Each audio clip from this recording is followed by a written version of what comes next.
जिन्होंने रामचरितमानस की रचना की, और केवल रामचरितमानस की रचना नहीं की बल्कि तमाम रचनाएं हैं उनकी।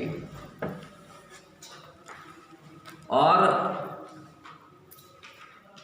हिंदी जो काव्य है उनको हम कवि कहें कि भगवान राम के आराधक कहें, क्या कहा जाए, लेकिन जो भी हैं, चाहे वो भगवान राम के प्रति उनका श्रद्धा भाव है, उसके चलते उन्होंने रामचरितमानस की रचना की, भक्ति भावना से ओतप्रोत होकर के, या हम कवि माने, दोनों रूपों में वो श्रेष्ठतम है, श्रेष्ठ है।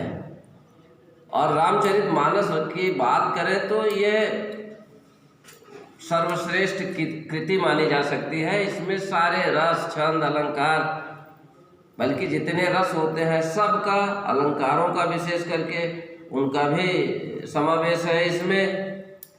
और रामचरितमानस जो लिखा गया है वो सोरठा, दोहा, चौपाई, यही इन्हीं सब छंदों में लिखा गया है। रामचरितमानस में भगवान राम के मर्यादित आचरण का, मर्यादित चरित्र का, या उनके संपूर्ण जीवन का एक चित्रण है, अवधी भाषा में है।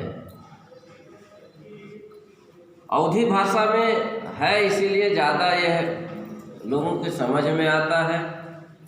इसकी पहुंच बहुत लंबी है, बहुत दूर तक है। इसको लोग बहुत ज़्यादा सम्मानित ग्रंथ मानते हैं रामचरितमानस को। जन सामान्य की भाषा में है तो इसको लोग समझते भी हैं बाकायदा। और जब जनता जिस बात को समझती है, हम अपनी बात लोगों की सामान्य भाषा में हम कहते हैं, बोलचाल की भाषा में कहते हैं, तो ज़्यादा लोकप्रिय हो जाती है। इसलिए रामचरितमानस बहुत ही लोकप्रिय ग्रंथ है।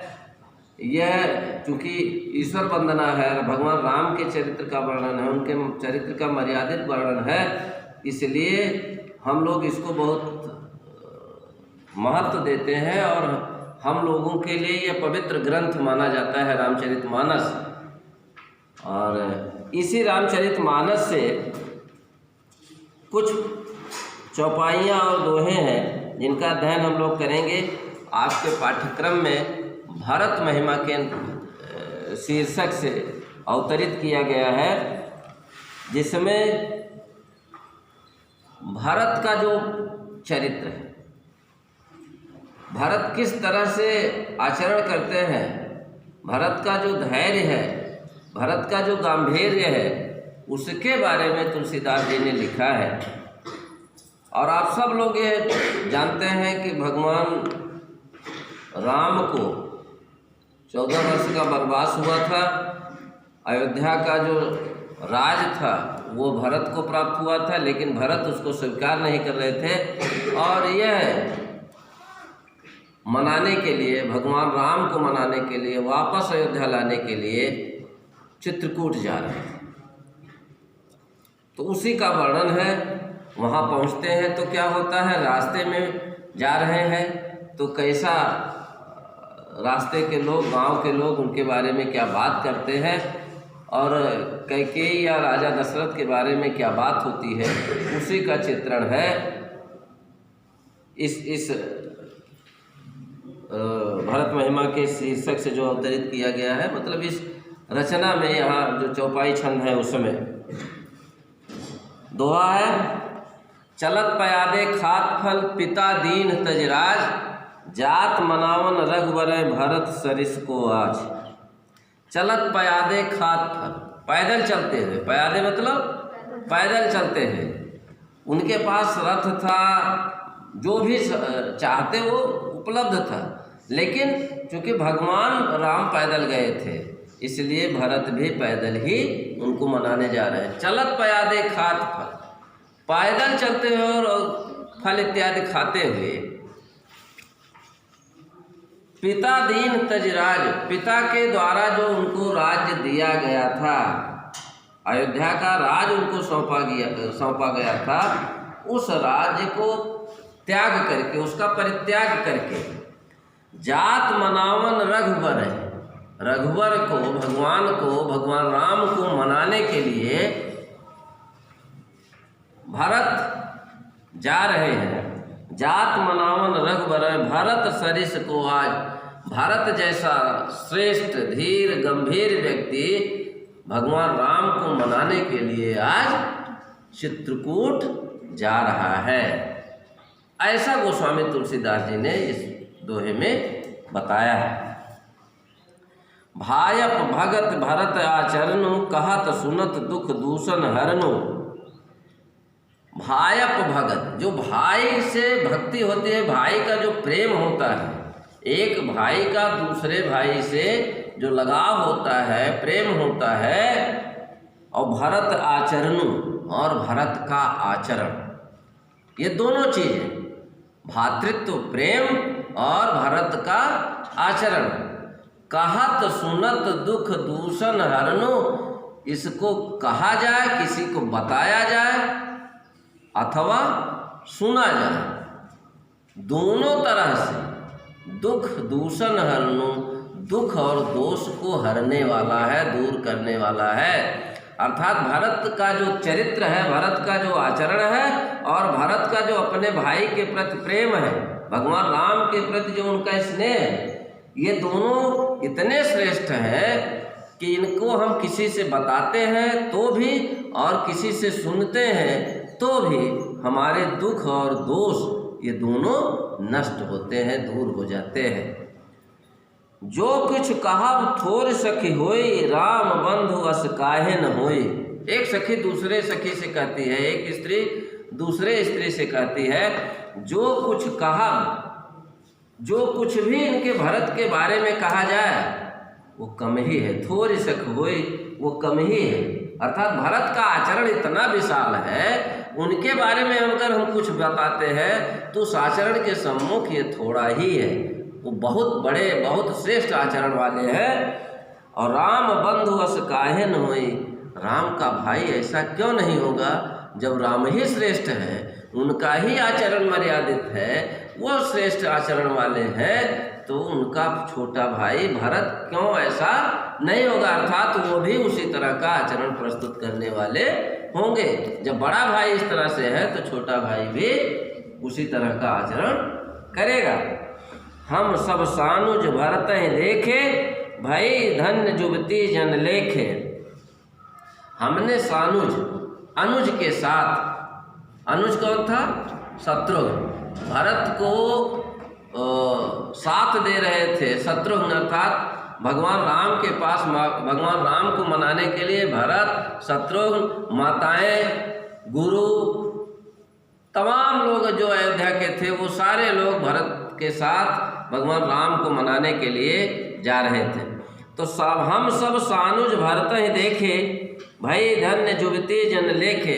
हम स्त्रियां, हमने भरत को शत्रुघ्न के साथ देखा, और हम स्त्रियों का जो जन्म है इन दोनों के दर्शन मात्र से धन्य हो जाता है, हम कृत्य हो जाते हैं। ये हमारी बड़ी भाग्य थी कि हमने भरत के साथ शत्रुघ्न का भी दर्शन प्राप्त किया है। सुन गुण देख दशा पछताई, कैके जनन जोग सुत नाहि।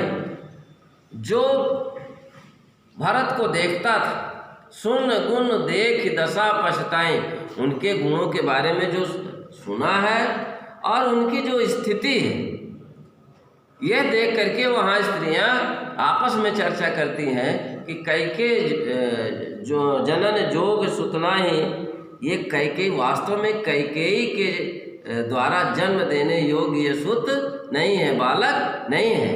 क्योंकि कैकेयी का आचरण लोगों ने सुना कि कैकेयी ने इस तरह का आचरण किया, राम को वनवास भेज दिया, भरत को राजगद्दी। कैकेयी का स्वार्थ एक तरह से कैकेयी को दूषित करता है। उन्होंने स्वार्थ भाव में आकर के अपने स्वार्थ के लिए ये सब काम किया, ऐसा वहाँ के लोग चर्चा करते हैं कि जो कैकेयी ने आचरण प्रस्तुत किया है वो खराब आचरण है, वो अच्छा आचरण कहीं से नहीं माना जा सकता है। तो कैकेयी अगर खराब आचरण करने वाली महिला है, स्त्री है, तो उसने भरत को जन्म दिया। वास्तव में भरत कैकेयी के कोख से जन्म लेने वाला जन्म लेने योग्य नहीं है। कहाँ भरत और कहाँ कैकेयी, कहाँ भरत का श्रेष्ठ आचरण और कहाँ कैकेयी का खराब आचरण। तो वहाँ की महिलाएं जिस रास्ते से जा रहे हैं, जिन्होंने इनको देखा, वो महिलाएं आपस में कहती हैं, क्योंकि वास्तव में कैकेयी के द्वारा जन्म देने योग्य नहीं थे, भरत श्रेष्ठ है और कैकेयी को उनके अनुसार कैकेयी ने खराब आचरण प्रस्तुत किया है। को कह दूषण रानी नाहिन, विद सबकीन हमह जो दाहिन। उसी में से आपस में चर्चा करते हैं कि इसमें दोष रानी का नहीं है, ये सब विधाता ने किया है।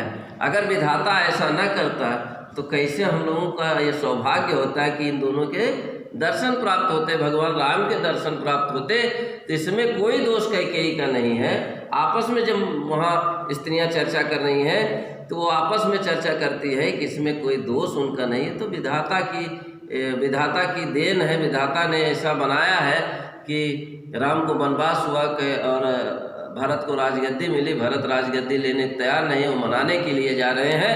ये स्थितियाँ अगर न होती तो हम लोग इन सब का दर्शन कैसे प्राप्त करते। तो हमारी भाग्य है, करें कि हम लोग भाग्यशाली हैं कि इन लोगों का दर्शन, भगवान राम के, भरत के, इन लोगों के दर्शन हमें प्राप्त हो रहे हैं। कह हम लोग वेद विधहीने, लघुति कुल करतूत मलिने। अपने बारे में चर्चा करती हैं, कहाँ हम लोग वेद विधहीन, हमें न विधि पता है, तरीका, न वेद का ज्ञान है, न तरीके का ज्ञान, मतलब परंपरा का ज्ञान नहीं है।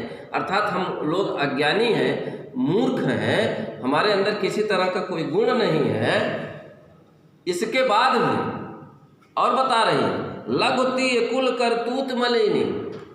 लघुति, छोटे कुल में हमारा जन्म हुआ है और हमारा जो करतूत है, कर्म है, कार्य है, वो मलिन है।